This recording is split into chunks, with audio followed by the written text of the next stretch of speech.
1월 7일 화요일 아침입니다. 하나님의 크신 은혜와 평안이 이그스필드 교회 모든 성도님들과 함께 하시기를 소망합니다. 오늘 우리에게 주신 하나님의 말씀은 여호수아 5장 13절에서 6장 7절까지의 말씀입니다. 여호수아가 여리고에 가까이 이르렀을 때에 눈을 들어 본즉 한 사람이 칼을 빼어 손에 들고 마주 서 있는지라. 여호수아가 나아가서 그에게 묻되 너는 우리를 위하느냐 우리의 적들을 위하느냐 하니 그가 이르되 아니라 나는 여호와의 군대 대장으로 지금 왔느니라 하는지라. 여호수아가 얼굴을 땅에 대고 엎드려 절하고 그에게 이르되 내 주여 종에게 무슨 말씀을 하려 하시나이까.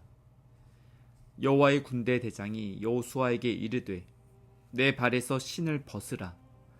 내가 선 곳은 거룩하니라 하니 여호수아가 그대로 행하니라. 이스라엘 자손들로 말미암아 여리고는 굳게 닫혔고 출입하는 자가 없더라.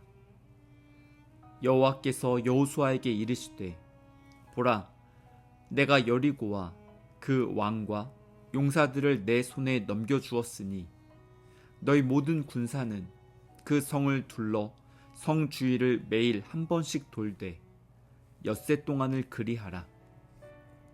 제사장 7은 7 양각 나팔을 잡고 언약궤 앞에서 나아갈 것이요 7째 날에는 그 성을 7번 돌며 그 제사장들은 나팔을 불 것이며 제사장들이 양각 나팔을 길게 불어 그 나팔 소리가 너희에게 들릴 때에는 백성은 다 큰 소리로 외쳐 부를 것이라.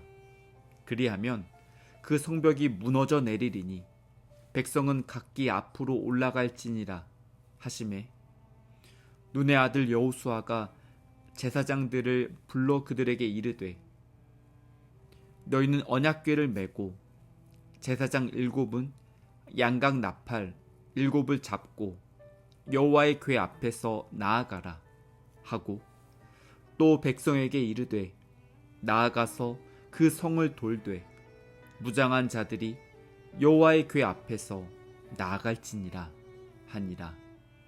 아멘.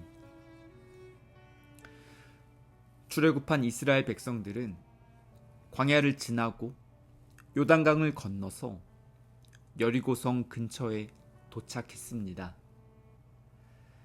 여기까지 오는 과정이 길고 험난했지만 본격적인 전쟁은 이제부터 시작이었습니다. 이스라엘 백성들이 가나안 땅에 들어가기 위해서는 당시 그곳에 터를 잡고 살아가고 있었던 가나안 백성들과 전쟁을 해야 했습니다. 가나안 정복 전쟁을 이스라엘 백성들과 가나안 사람들의 대립으로 오해하는 사람들이 있습니다. 성경을 읽고 있는 우리들 뿐만이 아니라 그 당시 가나안 사람들 중에서도 그렇게 오해하는 사람들이 많이 있었습니다. 심지어 이스라엘 백성들 중에서도 그렇게 오해하는 사람들이 있었습니다. 겉으로 봤을 때는 이스라엘 백성들과 가나안 사람들 사이에 전쟁처럼 보이는 것이 사실입니다. 하지만 가나안 정복 전쟁의 핵심은 하나님께서 하나님의 땅을 다시 찾으시는 과정을 상징적으로 보여주고 있는 사건입니다. 가나안 사람들은 그 땅의 주인이 아니었습니다. 하나님께서 그 땅의 주인이시고 가나안 사람들은 하나님께서 허락하신 기간 동안 임시적으로 그 땅에 거주하는 세입자와 같았습니다.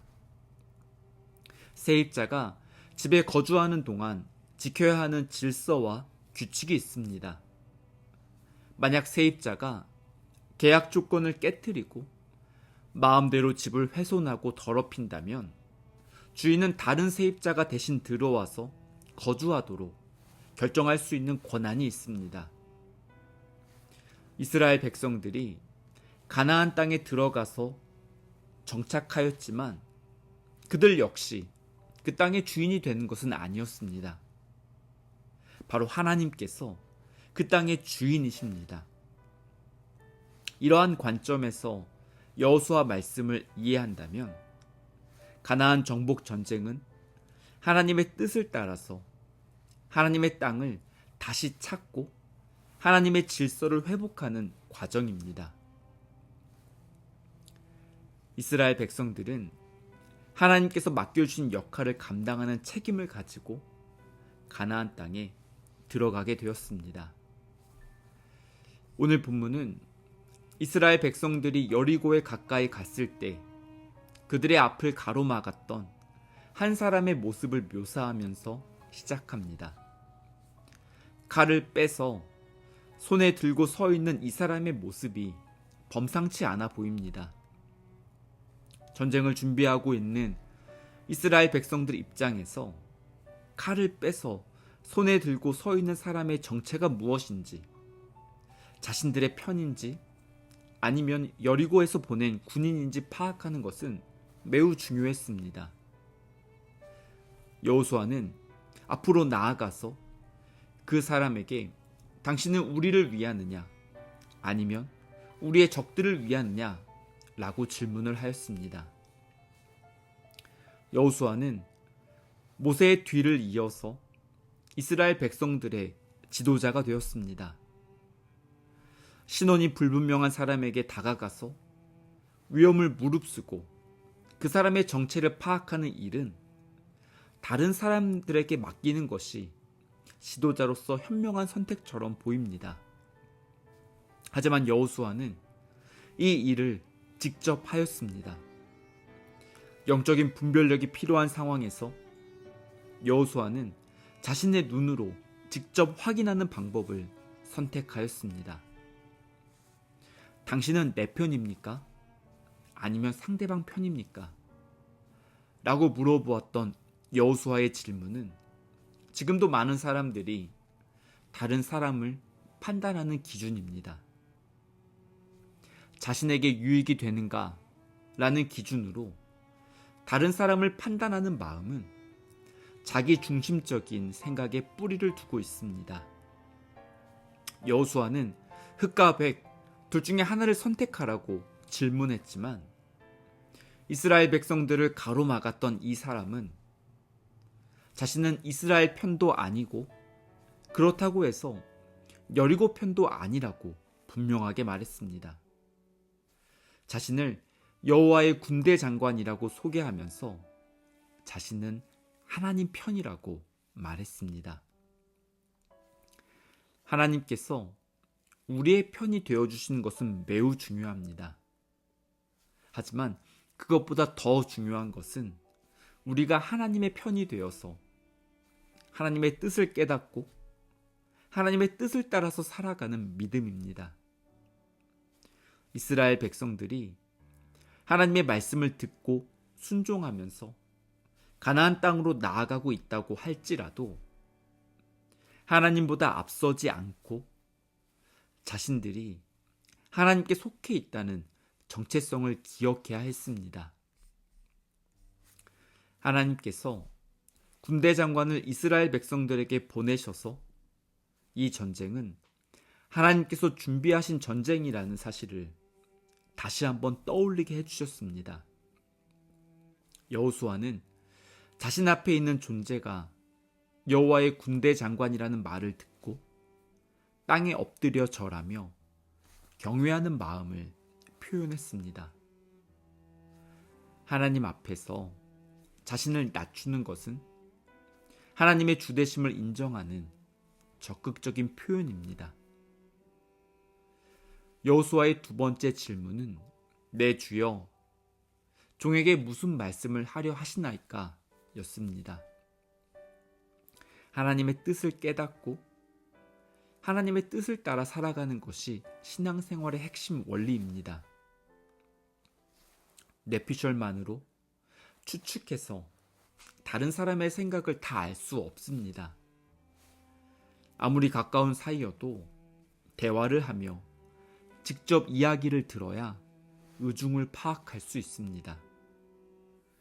우리가 하나님의 뜻을 깨닫기 위해서는 말씀을 읽고 들어야 합니다. 우리가 매일 본문을 정해서 말씀을 묵상하는 이유가 바로 여기에 있습니다. 여호수아는 자신의 경험과 판단의 근거를 두고 앞으로 나아가야 한다고 말하지 않았습니다.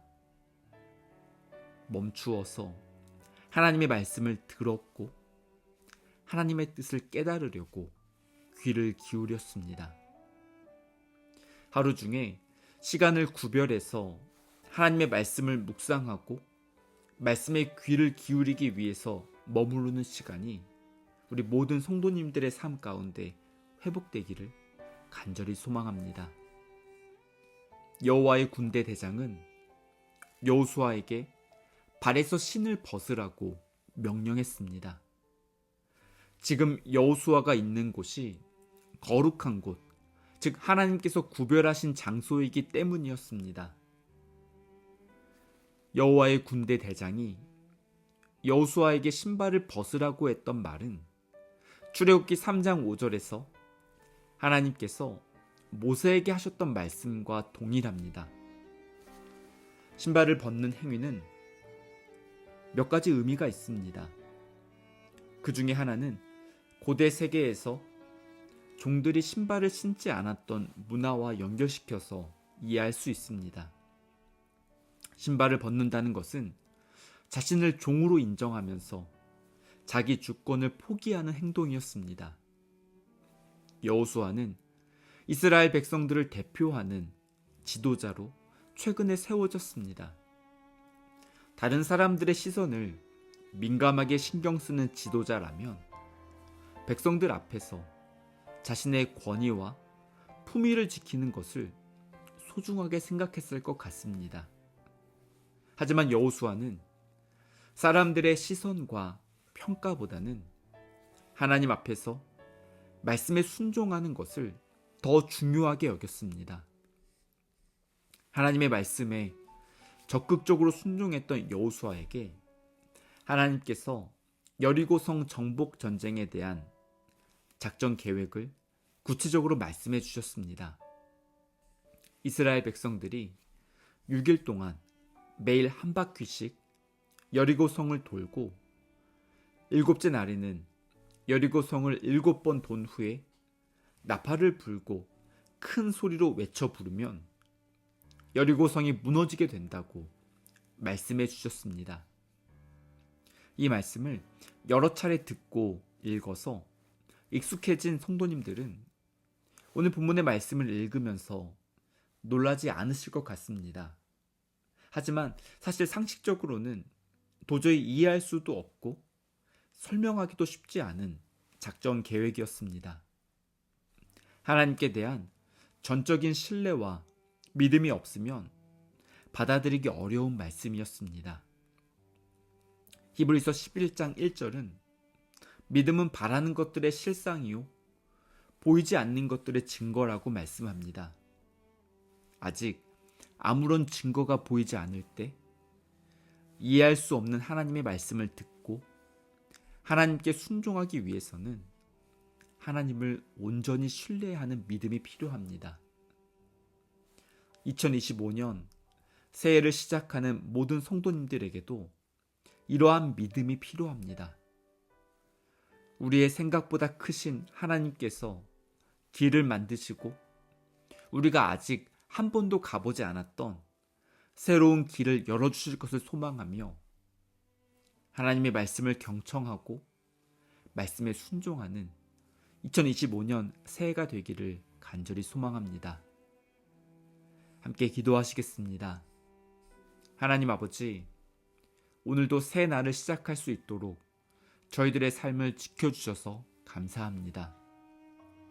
오늘 하루의 삶 속에서 하나님께서 저희들의 주되심을 인정하며 믿음으로 살아가기를 소망합니다. 하나님께서 저희들에게 맡겨주신 시간과 물질을 지혜롭게 관리하고 가정과 직장과 삶의 자리에서 하나님의 뜻을 이루며 살아갈 수 있도록 인도해 주시옵소서. 하나님의 뜻을 깨닫기 위해서 말씀을 읽고 묵상할 때 은혜를 부어주시고 성령 하나님께서 저희들의 영적인 눈과 귀를 열어 주시옵소서. 영적인 분별력을 회복시켜 주시고 말씀을 이해할 수 있는 지혜를 내려 주시옵소서. 저희들의 생각보다 크신 하나님을 신뢰하며 하나님께서 만드시고 열어주시는 길을 믿음으로 걸어가는 모든 성도님들 될 수 있도록 인도하여 주시옵소서. 이 모든 말씀 그리스도이신 예수님의 이름으로 기도드립니다. 아멘. 계속해서 각자 기도하시고 오늘도 주님과 함께 동행하는 귀한 은혜가 넘쳐나기를 소원하고 축복합니다.